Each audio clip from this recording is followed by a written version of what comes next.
안녕하세요. 새롭게 왔어서 주영훈입니다. 안녕하세요. 안수지입니다. 안녕하세요. 정범균입니다. 우리에게 고난이 왔을 때 하나님을 붙잡는 자는 유익이 되고 그렇지 않으면 쓴뿌리가 된다고 하죠. 오늘 모실 분도 하나님 안에서 하나님을 꼭 붙잡음으로 해서 고난이 유익으로 바꾸신 분입니다. 네, 오늘 나오실 분 사연을 들으면 많은 여성분들이 아주 분노가 생길 수도 있는데요. 네. 이분은 사랑의 빚진 자라고 말하면서 그럼에도 불구하고 모든 것이 감사하다 이렇게 말씀하시는 분입니다. 네, 현재 간호학과에서 학생들을 가르치고 계시는 우리 김성희 교수님 모셔보도록 하겠습니다. 어서 오세요. 반갑습니다. 안녕하세요. 네, 안녕하세요. 반갑습니다. 우리 교수님 보니까 미즈 실버 코리아 네네. 선발대회에서 대상을 받으셨더라고요. 와. 예, 그러니까 기혼자들을 대상으로 한 그런. 네네. 예. 그 미즈 실버 코리아 대회가 그 40세 이상 기혼 여성이 대상이고요. 예. 제가 교육원에서 강의하는데 수강생이 실버 모델 한번 나가보라 그래서 우연히 나갔는데 좋은 분들도 많이 만나고 하나님께서 그동안 고생했다 하면서 좀 보상해 주신 것 같아서 최근에 감사한 일 중 한 가지였습니다. 아, 대상 1등한 거 진이 제네씨. 예, 축하드립니다. 아니, 이렇게 아름다우신 외모로 또 많은 분들에게 축하도 받으셨고 했는데 오늘 보니까 굉장한 고난의 연속의 삶을 사셨다고 고백을 하셨어요. 네. 지금까지 비행기를 타보신 적이 없다는데 맞아요? 해외여행을 한 번도 못 가봤습니다. 아이고, 정말 그 외모와 다르게 지금까지 또 어떻게 살아오셨는지 또 오늘 그 이야기를 나누고 싶어요. 여긴 책도 쓰신 분이 있는데. 네. 와. 교수님 목소리가 안 나오셨었어요? 예, 제가 2018년에 학위를 받고 그 다음에 이제 그 전임 교수를 하면서 경제적으로도 많이 어려웠고 또 뭐 신체적으로도 그렇고 또 시간도 많이 없었고 치열하게 살다 보니까 그리고 지금 현재도 뭐 16평짜리 임대 아파트에 거주 중이어가지고요. 예, 그래서 이제 비행기 탈 기회도 없었고 목소리가 안 나왔던 부분은 애기 아빠가 2001년에 그 전도사를 하고 있었는데 그때 당시에 사례비가 30만 원이었거든요. 그래서 제가 학원에서 아이들 가르치는 일을 했었는데 목소리가 점점 허스키해지면서 아예 무음이 되는 거예요. 소리가 안 나요? 네, 소리가 안 나와요. 근데 강의를 하다 보니까 그냥 직업병인 줄 알았는데 학생 옆에 앉아 있는데 몸이 이렇게 옆으로 기우는 거예요. 어지러워서. 그래서 병원을 갔더니 바로 수혈을 받으라고 하셨고 그리고 이제 CT를 찍었는데 목에 있는 혹이 발견이 됐고 바로 이제 조직 검사를 해야 된다고 얘기도 하시면서 일단 검사부터 진행을 하자 그래서 기관지 내시경이라는 굉장히 힘든 검사를 진행하는 도중에 기도 밑에 암덩어리가 있었는데 출혈이 된 거예요. 그래서 바로 서울에 큰 병원으로 가야 되겠다 그렇게 얘기해 주셔서 갔는데 그때 당시에 숨도 못 쉴 때 간 거예요. 5분의 4가 암덩어리로 기도를 꽉 막고 있었거든요. 그래서 그 서울에 있는 병원에서 하루만 늦었으면 질식사 했겠다고 이렇게 이야기를 하시면서 검사를 진행했고 후두암 진단을 그때 받게 됐어요. 후두암 진단 받았어요? 그러니까 결혼한 후에? 네네. 그래서 어떻게 치료를 하셨어요? 레지던트 선생님이 결과가 나왔다고 하면서 저의 병실에 들어오시더라고요. 근데 제가 먼저 그 종이에다가 저 후두암이죠, 괜찮아요 그러면서 웃었어요. 제가 레지던트 선생님을 보고 그랬더니 레지던트 선생님이 젊은 사람이 참 안 됐다 싶었는지 눈물이 핑 돌면서 저를 바라보시더라고요. 그리고 그때 당시 심정은 목회를 하고 있었고 남편 이제 그때 남편이 그리고 또 저도 같이 또 청년들 가르치기도 했었거든요. 그래서 사모로도 있었지만 목회자로도 또 같이 도우면서 있었는데 그때는 정말 신앙이 충만할 때였기 때문에 지금 죽으면 천국에 갈 수 있겠다는 천국의 소망이 있었어요. 그래서 그 퀴블러-로스의 죽음의 5단계라는 게 있는데 부정이나 분노의 단계를 넘어서서 바로 신앙이 있었기 때문에 수용을 했었거든요. 근데 이제 눈에 밟히는 게 우리 아들. 아들이 몇 살 때였어요? 만 2돌. 수용이 안 되죠. 네. 그 아들 얼굴이 아른거리고 직장 생활할 때도 아들이 보고 싶어가지고 퇴근하면 가서 쳐다드리기도 했고 지금 현재는 하나밖에 없는 아들이지만 막 물고 빨고 한참 예뻐할 때인데 그럼에도 불구하고 제 상황을 받아들여야 되잖아요. 하나님 앞에 기도하면서 하나님께 우리 아들도 맡깁니다. 하나님께서 남편과 또 엄마와 이렇게 통해서 키워주시길 바랍니다. 이러고 또 받아들였던 부분이 있었습니다. 아유, 그 아이가 눈에 밟혀서 죽음과 그 내가 떠난 후에 아이의 모습 이런 걸 상상하면 얼마나 현실을 그러니까. 받아들일 수가 없는 상태였을 텐데. 게다가 또 이제 가족들도 진짜 상처잖아요. 네. 걱정이 많으셨을 때 특히 남편분이 정말 힘드셨을 것 같아요. 어떠셨어요? 그때 당시에 제 상황이 급박했기 때문에 전이만 안 됐지 사실은 3기 말에서 4기 초라고 했거든요. 가망성이 없다고 했었고 그래서 두 가지를 제안을 하셨어요. 병원에서 이제 교수님들이 뭐라고 하셨냐면 수술을 하게 되면 성대를 드러내야 되기 때문에 젊은 나이인데 제가 그때 만 29이었거든요. 지금은 이제 50대지만 그래서 저 아들이랑 의사소통이 안 될 거고 수어를 배워서 해야 되고 음성치료 클리닉을 다녀야 될 거다. 근데 수술이 더 간단하긴 하다. 아니면 삶의 질을 생각해서 목소리를 살리려면 항암하고 방사선 치료를 같이 하는데 굉장히 어려운 거고 또 중도에 포기할 수 있는 상황도 올 수 있고 이거는 좀 쉽지 않다. 그래서 가족 회의를 해서 결정을 해달라고 하셨거든요. 근데 이제 가족들과 친지분들이 모이셔서 회의를 한 결과 그래도 항암하고 방사선 쪽으로 가자 해서 항암 주사 10번, 방사선 치료 40번 이렇게 계획이 주어졌고 네 번째 항암 주사를 맞을 때 주사실에서 남편이 이혼을 해달라고 했거든요. 아니 갑자기 왜요?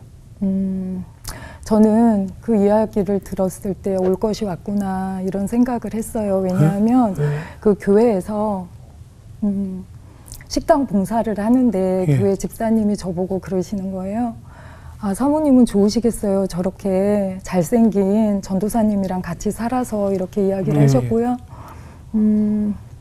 그 뒤로 남편이 이제 그 분이 상담을 하자고 한다고 밤 11시에 전화를 받고 나가면 자정이 넘어서 들어오고 이런 적이 몇 번 있었어요. 밤 11시? 밤 11시예요? 당시 전도사님이었는데요? 네. 목사 안수 받기 전에? 네.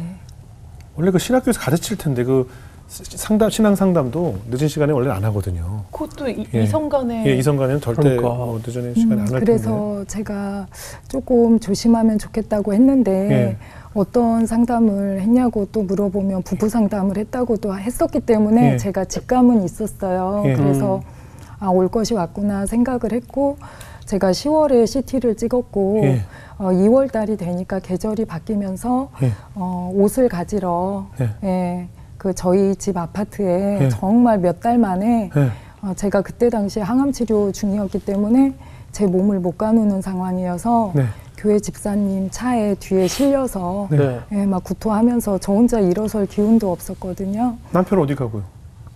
남편이 그 항암 4차 때 이혼하자고 얘기하고 그 뒤에는 이제 치료하러 같이 못 다녔어요. 그래서 옷을 가지러 이제 엄마랑 해서 갔는데 킥박스가 바뀌어 있는 거예요. 그러니까 문이 안 열리잖아요. 번호키가 안 먹고. 그래서 거기가 12층이었어요. 아파트가. 내려다 보는데 그 여자 집사님 자가용이 보이더라고요. 그래서 제가 엄마한테 주저앉으면서 기운이 없어서도 주저앉았고 다리 힘도 풀리기도 했고 같이 있는 것 같아. 엄마한테 그렇게 이야기를 했고요. 열쇠 그 사장님 전화해서 불러서 따야 된다 이렇게 하셔가지고 연락을 드렸더니 이런 경우에는 우유 투입구로 손을 넣고 할 수가 있는데 해코지가 두려우니까 경찰 입회하야 하겠다고 하는 거예요. 벨 눌러도 안 열려요? 네네. 없는 척 안에 사람이 있는데? 네. 그래서 결국은 이제 그런 분들 다 오셔가지고 문을 따고 들어가니까 경찰차 입회하에? 네네. 문을 따고 들어가니까 커튼이 다 드리워져 있는데 그 여자 집사님이 신발 가지고 서재방에 이렇게 책을 쌓아놓고 책상 밑에 숨어 계신 거예요. 그리고 이제 둘이 먹었던 음식물 같은 게 거실에 이렇게 놓여져 있었고요. 그래서 제가 주저앉으면서 심증은 있었고 물증이 없었는데 이제 올 것이 왔구나 싶어가지고 집사님 어떻게 저한테 이러실 수가 있어요. 딱 한마디를 했어요. 그랬더니 엄마가 네가 그렇게 하니까 당하는 거지. 지금 이 상황에서 집사는 무슨 집사냐. 그렇죠. 잡사지 막 이러면서 잡사. 엄마가 그 황망한 마음을 정말 엄마도 그런 얘기 여간에서 하시는 분이 아니거든요. 막 이렇게 토로했던 정말 그런 기억이 있어요. 그 상황에서 남편은 뭐라 그래요? 아무 말도 못하고 그냥 저쪽에 찌그러져 조용히 서 있더라고요. 찌그러져 있는 거죠. 와, 아니 왜냐면 여자들은 알잖아요. 그 꽤 오랫동안 그 촉이 있으셨던. 뭐 오랫동안은 아니었지만 아무튼 암투병 전에 심증은 약간 있었는데 치료 받으시느라 뭐 그 문제에 대해서 남편과 다툴 힘도 없었던 거죠. 뭐. 네. 그리고 부부싸움을 그렇게 크게 해본 적이 없어요. 나는 이게 목회자분이라 더 바람이 지금 더 좀 놀라운데 그 뒤로는 남편분은 어떻게 되셨어요? 혹시나 행여나 조심스러웠던 부분이 목회자분들 께 누가 되지 않을까 또는 오해가 될 수 있기 때문에 제가 말씀을 드리면 남편은 사실 되게 착한 사람이고 일반적으로 그냥 일반인하고 똑같은 사람이지 굉장히 나쁜 사람은 아니었어요. 근데 아니, 나쁜 사람이죠. 아니 다만 한 가지는 못됐지. 하나님을 만나지 못했어요. 그러니까 우리 시아버님이 장로님이셨는데 신앙이 굉장히 좋으셨거든요. 그래서 아들을 두고 서원 기도를 하신 거예요. 그래서 억지로 신학교에 입학을 하게 됐고 그래, 이런 거 조심해야 돼요. 진짜. 네, 그 다음에 신학교에서 저랑 또 연애를 하게 되면서 그냥 끝까지 억지로 신학 공부를 마치게 됐고 목회를 하는 중에 제가 저랑 이제 이야기를 하다 보니까 성경은 한낱 이야기책이다 이렇게 이야기를 하면서 목회를 하는 중에도 하나님을 못 만났어요. 그래서 제가 그냥 목회를 접고 또 하나님을 만난 다음에 다시 해도 늦지 않으니까 그렇게 하자 이렇게 이야기를 했더니 이제는 목회가 나한테 직업이 됐기 때문에 그만둘 수 없다고 이렇게 이야기를 했거든요. 네. 근데 결국에는 그때 당시에는 단독 목회할 때가 아니고 큰 교회 부교육자로 있을 때인데 담임 목사님까지 알게 됐어요. 그래서 밖에서 만나서 권면도 해봤는데 안 돼서 결국은 권고 사직 했어요. 네, 교회에서. 그 상대방인 그 집사님도 원래 기혼자였을 거 아니에요? 네, 맞아요. 그리고 신랑보다 한 10살 정도 더 많았었고 10살 연상이에요? 무슨 대기업 대리점 과장이라고 했는데 추후에 이제 그 교인분들한테 안 듣고 싶어도 듣게 된 얘기가 뭐 신랑분하고 단란주점 하시는 분이었다고 하더라고요. 네, 그리고 그때 당시에 엄마나 저나 이제 저희 가족들은 그 남편분이 하나님을 만날 수 있는 기회를 상실하게 하면 안 되니까 우리 그냥 묵고 가자 이렇게 하고 애 아빠기도 하니까 그냥 뭐 같이 살 수 있게 뭐 상관이 없다 이런 마음이었거든요. 네. 그럼 지금 그 남편분은 몰랐어요? 그래서 그 집사님의 남편분은? 처음에는 몰랐는데 추후에 듣게 된 게 이혼을 당했다 이렇게 또 듣게 되더라고요. 네. 아니 근데 같이 사시려고 했는데 마음은 이제 그때까지는 같이 사시려고 그랬는데 어떻게 이게 진행이 그렇게 됐어요? 제가 그랬죠. 신랑한테 우리 아들이 있으니까 아들이 초등학교 가게 되면 호구조서 같은 거 하잖아요. 비슷한 거. 그래서 그 여자분하고 평생 살아도 좋으니까 이혼 서류에 도장만 찍지 않으면 안 되겠냐고 제가 그랬거든요. 근데 이제 그때 당시에는 눈에 뵈는 게 없을 때잖아요. 그래서 본인도 제정신이 아니었을 것 같고 그러면서 자기도 자기 인생 살아야 되겠다고 이렇게 이야기를 하고 대소소에서 그 서류 2장을 준비를 해와서 그냥 제 몸도 못 가눌 때 가서 그냥 이혼하는 걸로. 네, 그냥 간단하게 그렇게 하고. 그 남편분은 그 교회에다가 뭔가 변명을 했을 거 아니에요. 그 두 분이 교회에다 뭐라고 변명을 했어요? 아니 현실 네, 뭐 네. 현장에서 걸렸는데. 예. 아니 그래도 뭐 제가 의부증 환자기 때문에 전도사님이 너무 불쌍해서 다니면서 밥을 챙겨드린 거라고 그렇게 이야기를 했어요. 보통 그렇게 뭐 얘기하죠. 와 말도 안 돼. 그래서 그 뒤에 교인분들 이제 우연히 마주치면 제가 인사를 해도 인사를 잘 안 받는 거예요. 왜요? 의부증. 말하자면 의부증 환자 3호고 또 목회자를 이렇게 넘어뜨린 장본인이 되기 때문에 그 사실 그대로 액면 그대로 믿으신 분들은 충분히 오해할 수 있는 상황이었어요. 아니 참나 미치겠네. 갑자기 아침 막장 드라마 갑자기 한 편을 보는 것 같아서. 아니 남편이 해고 현장에 걸렸는데 자기가 적반하장으로 이혼하자고 하고 교회에다가 그런 식으로 얘기를 해놔서 나는 이거 합병 걸렸을 것 괜찮으셨어요? 너무 억울하잖아요, 솔직히. 투병 중인데. 그러니까 내가 아픈데. 어떠셨어요? 그게 하나님의 은혜인 것 같아요. 저로서는 할 수 없는 거고. 일단은 제가 엄마가 매일 철야기도를 다니시고 기도하시는 분이었기 때문에 엄마 나갈 때까지 조용히 기다렸다가 속상하실까봐 오늘은 사진 정리를 해야 되겠다 이렇게 생각을 하고 남편하고 있던 사진을 쭉 이제 자정 넘어서 정리를 하는데 회개의 기도가 터지는 거예요. 회개의 영을 부어주셔가지고 제가 거의 밤새도록 눈이 붓도록 울면서 기도한 게 하나님 잘못했습니다. 그 사람 미워요가 아니고요. 제가 영적으로 교만했던 것 같습니다. 결혼할 때 그 신학교에서 교수님들이나 사감 목사님도 반대하고 당회장 목사님도 주례하신 분도 반대하고 엄마도 반대하고 다 반대했는데 제가 사람이 착하니까 결혼하면 내가 하나님 만나게 해서 목회하면 잘할 수 있다. 이렇게 했던 부분이 철저히 회개가 되더라고요. 그리고 제가 하나님께서 그런 용서의 마음을 안 주셨다면 아까 막장 드라마 얘기하셨는데 계속 복수심만 가지고 제가 살아갔다면 지금 아마 굉장히 악마의 얼굴이 됐을 것 같아요. 그리고 제가 견딜 수가 없었을 거예요. 근데 그날 밤 그렇게 회개 기도를 시키시고 하면서 뭐 미움도 하나도 없고 정말 이해할 수 있게 되는 마음을 주셨어요. 하나님께서 주신 마음인 것 같아요. 네, 그리고 또 하나는 남편도 나랑 살면서 많이 힘들었겠다. 저를 돌아보게 되더라고요. 왜냐하면 둘이 어떤 신앙적인 언쟁이 있을 때 남편이 저한테 그래요. 그래, 네 말 다 맞아. 너 도덕 교과서잖아. 도덕 교과서. 그러면서 밖으로 나가요. 그러니까 이제 싸움이 안 되는데 지금 돌이켜보면 차라리 부부싸움도 해가면서 또 다시 화해도 해가면서 이랬어야 되는데 그러지 못한 부분이 조금 아쉬움으로 남는 것 같아요. 또 그런 회개들이 나왔어요. 그래서 네. 감사하죠. 해결 못할 것 같은데. 제가 한 게 아니라 그런 마음을 주시어서 너무 감사했어요. 그런 심적인 고통 가운데 지금 육체적인 고통도 함께 따랐잖아요. 그 후두암 치료는 어떻게 진행이 됐어요?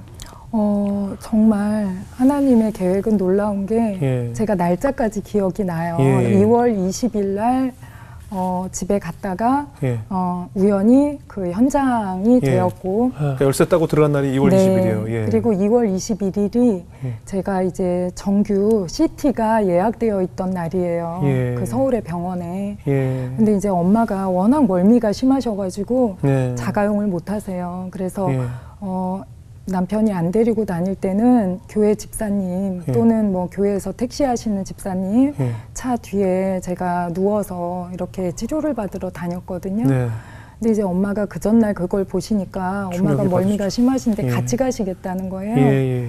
그래서 이제 교회 집사님 차를 타고 저는 뒤에 누워서 CT 찍으러 가고 엄마는 조수석에 앉았는데 저도 항암 중이니까 뒤에서 막 계속 구토를 하고 엄마는 또 멀미 때문에 계속 그렇게 하면서 이제 도착을 했는데 그날 기적이 일어난 거예요. 그 이비인후과 교수님하고 혈액종양내과 교수님이랑 치료 방사선과 교수님이 협진을 하셨는데 예. 그 병소가 안 보인다는 거예요. CT에서. 그게 뭐냐면 암덩어리가 사라진 거예요. 예. 10번 중에 그날이 6번 치료 끝났을 때거든요. 예. 항암주사. 예. 그리고 방사선은 40회 중에서 37번을 했어요. 예, 예.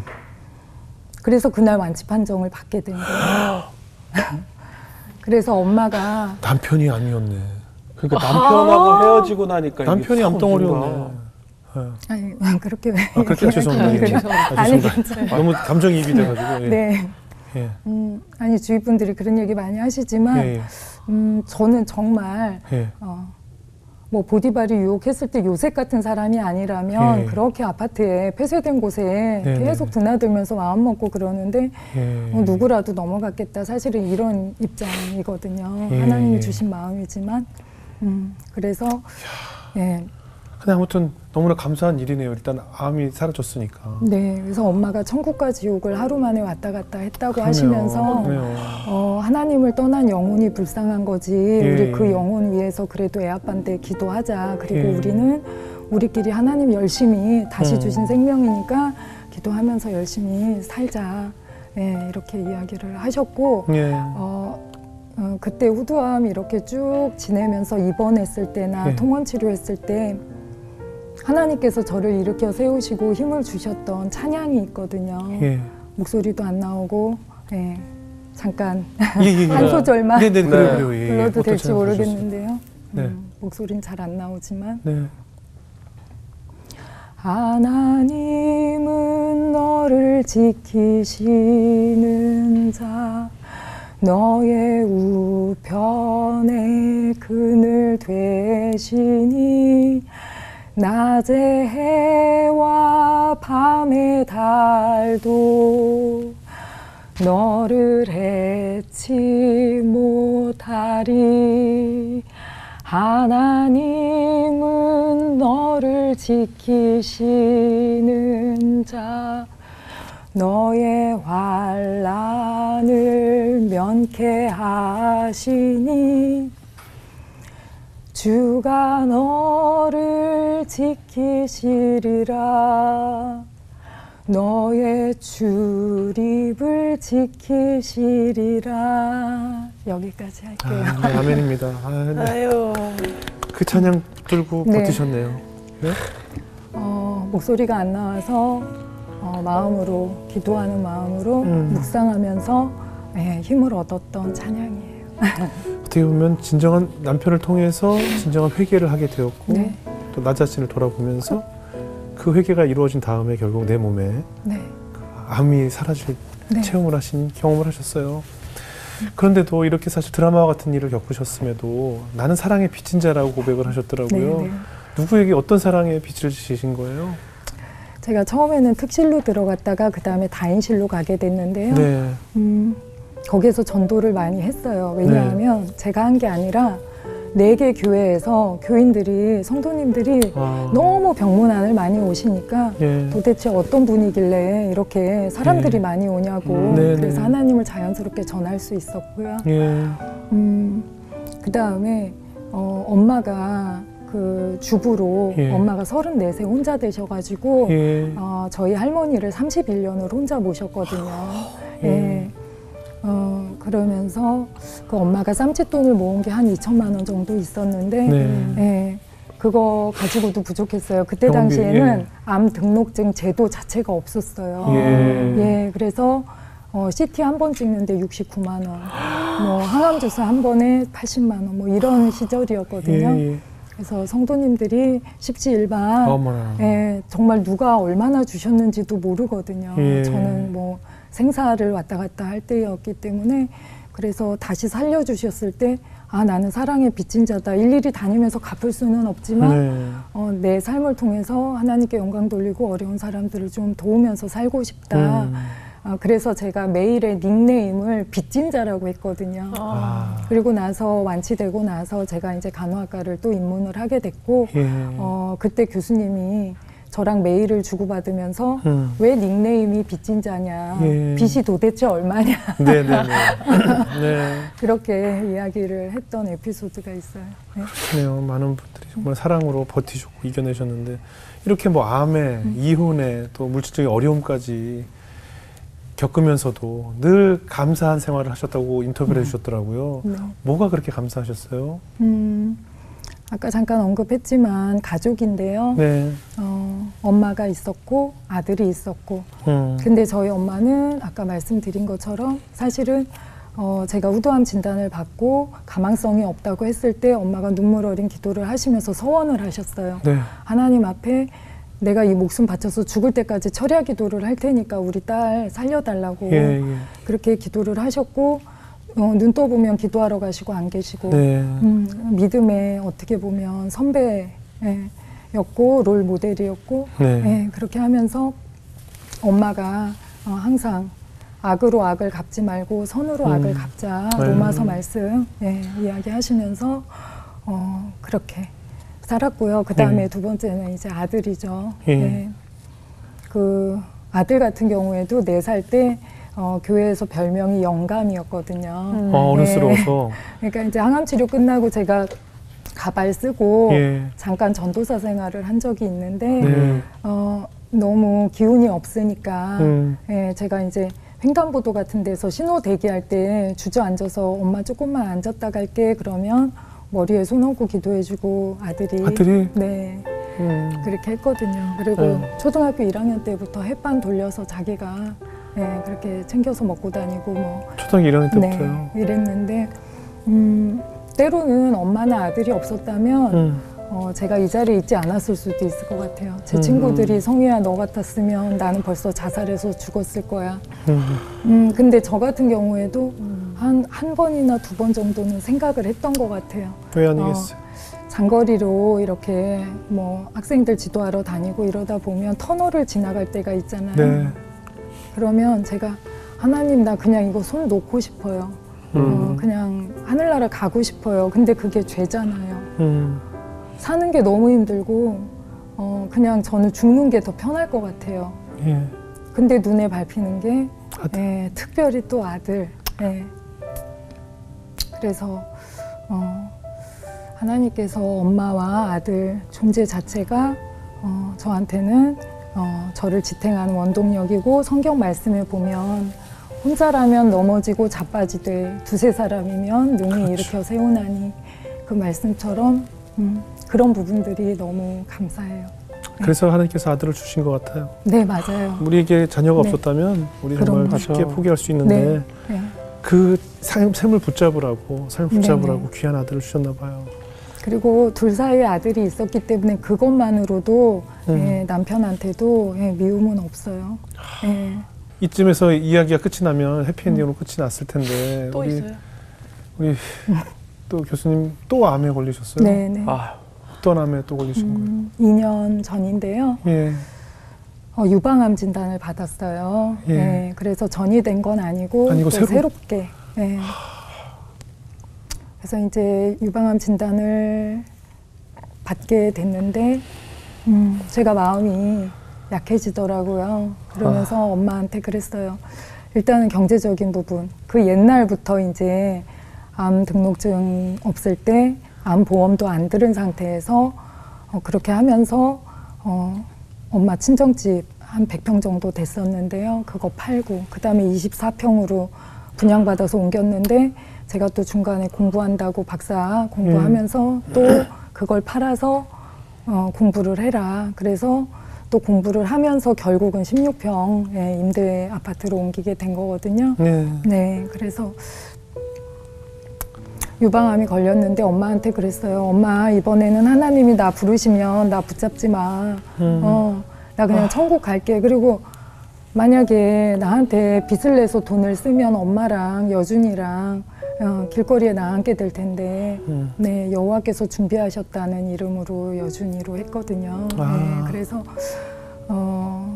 그랬더니 엄마가 뭐라 그러시냐면 신앙이 좋으심에도 불구하고 그런 소리 하지도 말라고. 그럼요. 하나님이 계시면 나를 데려가야지. 나는 살 만큼 살았는데 왜 너를 다시 살게 하셨는데 지금 또 데려가냐고 이렇게 네. 얘기를 하시는 거예요. 네. 그래서 하나님 앞에 또다시 기도를 하면서 하나님 엄마보다 앞서가는 건 또 불효일 것 같은데 네.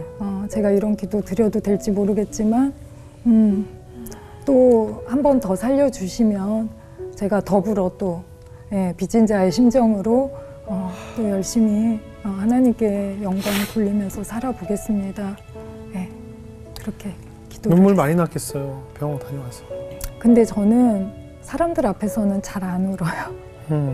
이게 어떻게 보면 강해지는 것도 있고 그리고 점점 여러 가지 시련을 통해서 하나님께 한 걸음씩 훈련을 통해서 저를 옮기시는 과정 중에 있는 것 같아요. 네.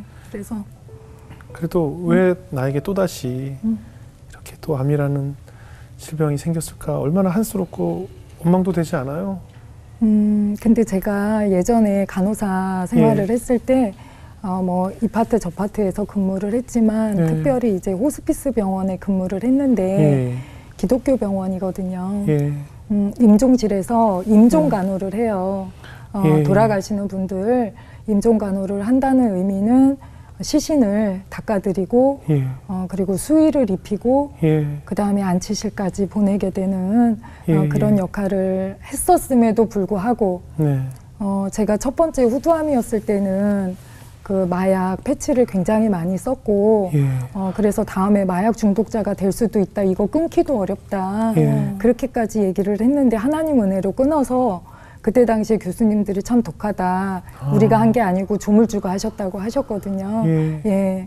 그랬는데 요번에 이제 이렇게 유방암을 겪으면서 이게 두 번째 항암이라 그런지 머리에서 발끝까지 정상세포 쪽으로 다 염증이 온 거예요. 그러니까 통증이 눈만 뜨면 너무 아픈데 이게 언제 끝나는 통증일지도 모르는 통증이잖아요. 해가 질 때까지 시간이 너무 긴데 통증이 이게 해결이 안 되는 거예요. 그리고 수면제를 먹고 잠이 들면 충분히 잤다고 생각하고 눈을 떠보면 한두 시간밖에 못 잔 거예요. 통증 때문에 또 깨는 거예요. 그래서 하나님 앞에 그거를 고백을 했던 것 같아요. 내가 호스피스 간호사였지만 우리 환자들이 그때 당시에 죽는 게 두려운 게 아니었겠구나. 이 통증이 너무 괴롭고 너무 힘들었을 텐데 그러면서 지금 학생들을 가르치거나 아니면은 교육원에서 뭐 요양보호사나 학원에서 간호조무사나 또는 고등학교 학생들 중에 이제 보건의료 쪽으로 진학하고 싶은 학생들이 있거든요. 강의할 때 그 부분을 꼭 강조하게 되더라고요. 하나님이 그 아팠던 순간들을 들어서 우리 환자나 대상자를 대할 때 그분들한테 꼭 관심을 가지고 의식이 있던 없던 시작과 끝을 꼭 알려주고 동의를 구한 다음에 어떤 처치에 임해야 되고 돌봄을 제공해야 된다. 제가 직접 몸으로 겪었기 때문에. 그렇죠. 네. 그래서 하나님께서 저한테 이런 또 깨달음을 주시는구나. 네. 뭐 아픈 만큼 성숙해진다는 얘기도 있는데 암을 두 번을 겪으셨을 때는 두 번째 암 때는 신앙적으로는 좀 어떠셨어요? 두 번째 암을 겪을 때는 사실은 21년을 치열하게 살아왔잖아요. 그리고 사실은 목 수술을 3번을 했거든요. 왜냐하면 후두암 때문에 한 번 했고 그 다음에 그때 당시 혹이 2개가 있었어요. 갑상선 쪽. 근데 그건 암은 아니었지만 사이즈가 커서 또 수술을 했고 그 다음에 제가 시간 강사할 때 주 40시간 강의를 하다 보니까 성대 결절이 심하게 와가지고 전신 마취를 하고 또 수술을 했거든요. 그러면서 치열하게 살다 보니까 세상에 발을 담그고 사는 거잖아요. 사실은 전적으로 목회할 때가 아니기 때문에 제가 신앙이 많이 나약해졌고 그리고 20년의 진단을 받으면서 코로나가 왔잖아요. 그리고 비대면 예배가 진행이 되고 3년여가 이렇게 흘러가면서 제 신앙이 많이 부족해졌는데 하나님 앞에서 제가 독대할 수 있는 시간을 갖게 해주신 것 같아요. 제가 그전까지는 사람을 너무 좋아하고 지금도 좋아하지만 내가 사람에게 좋게 하랴 하나님께 좋게 하랴 내가 육신으로는 하나님을 기쁘시게 할 수 없고 오직 영으로만 하나님을 기쁘시게 할 수 있다고 했는데 사람들 붙잡고 어려운 거 같이 나누고 기도해달라고 부탁하고 물론 중보기도에 힘이 있긴 하지만 지금 이 시간은 하나님과 독대하는 시간으로 가져야겠다 해서 아침에 눈만 뜨면 이제 습관적으로 저를 살리신 분도 하나님이시고 저를 만나주시고 제 곁에 계셨던 분도 하나님이시고 그래서 대면 예배가 됐든 온라인 예배가 됐든 항상 말씀으로 하루를 열고 하루를 맡기고 기도를 하게 되는 습관이 생긴 거예요. 그 좋은 점이 뭐냐면 내일 일을 염려하지 말라. 한날 괴로움은 그날의 족하다. 염려함으로 내 키를 한 자나 더 할 수 있느냐. 들의 백합화를 봐라. 공중의 새를 봐라. 심지도 거두지도 않았는데 천부께서 이렇게 하시는데 하물며 너희일까 보냐. 그래서 하루를 정리하면서 녹초가 돼서 침대에 딱 누울 때는 하나님 오늘 하루 지켜주셔서 감사합니다. 그런 훈련 과정 중에 있는 것 같아요. 아유, 그럼에도 불구하고 하나님께 감사해요. 네. 교수님에게 하나님은 어떤 존재예요?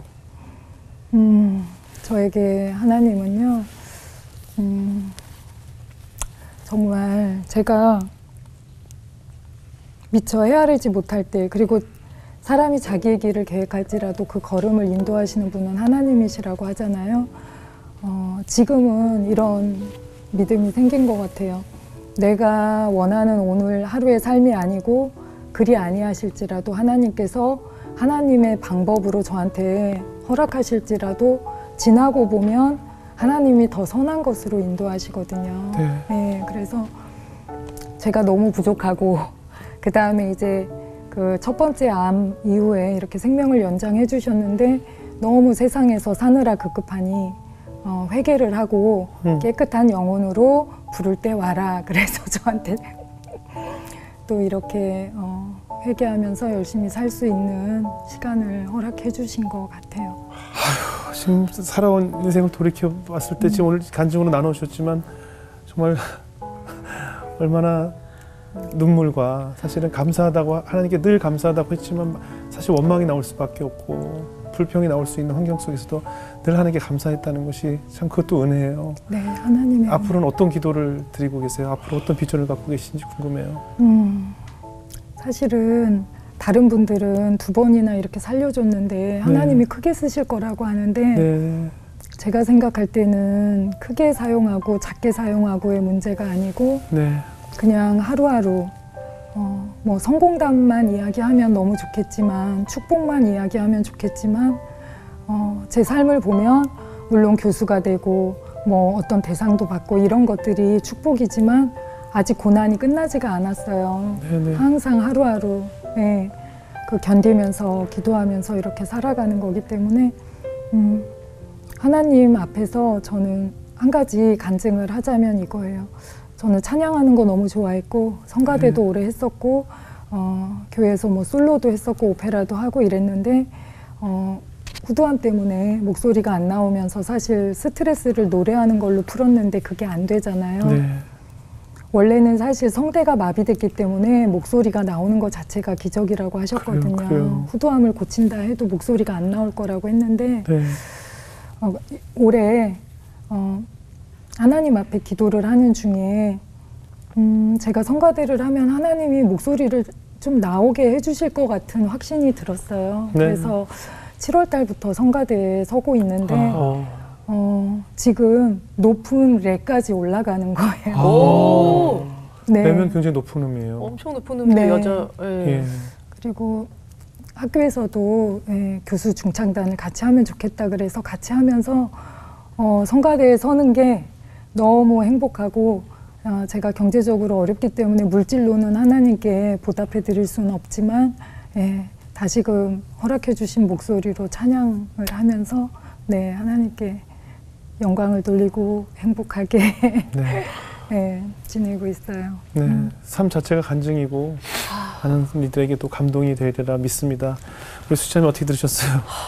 저는 제가 노래 부르는 사람이 가수지만 아까 그 떨리는 목소리로 딱 첫 소절 음을 딱 부르는데 너무 감동이 되는 거예요. 그래서 하나님이 사용하시는 방법은 우리가 예측할 수가 없구나.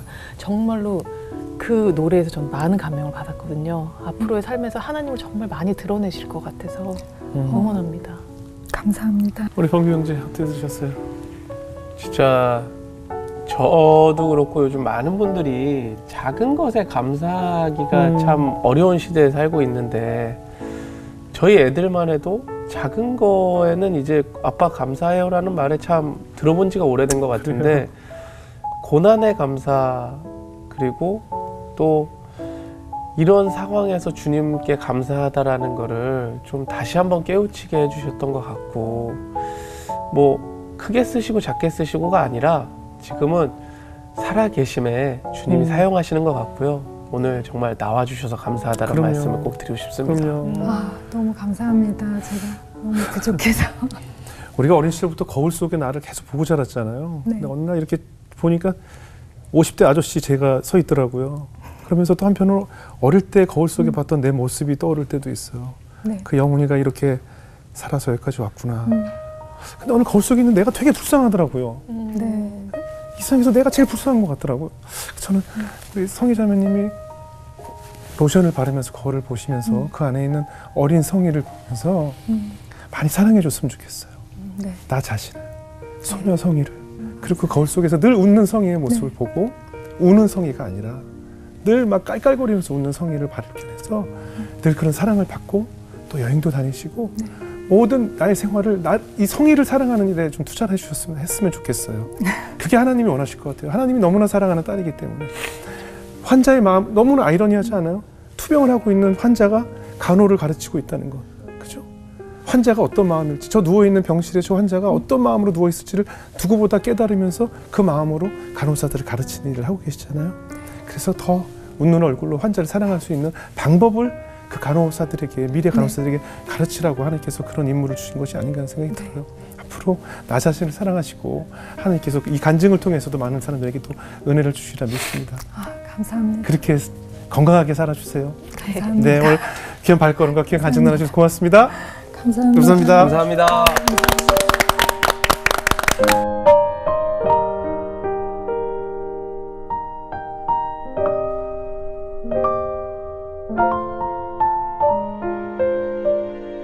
you.